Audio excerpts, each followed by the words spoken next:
আন্দোলনে আপনারা সাথ দিন।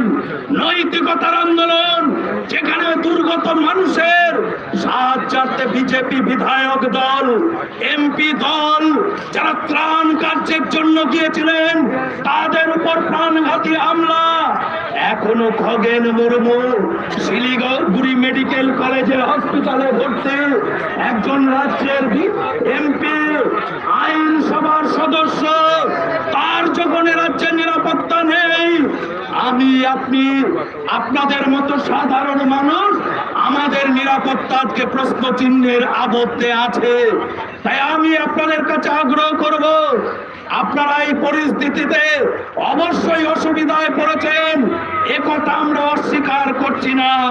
এই অসুবিধার কারণে আমরা আপনাদের কাছে জোর হস্তে ক্ষমা চাইছি, কিন্তু তারপরেও আমি আপনাদেরকে আগ্রহ করব, আপনারা সহযোগিতা করুন।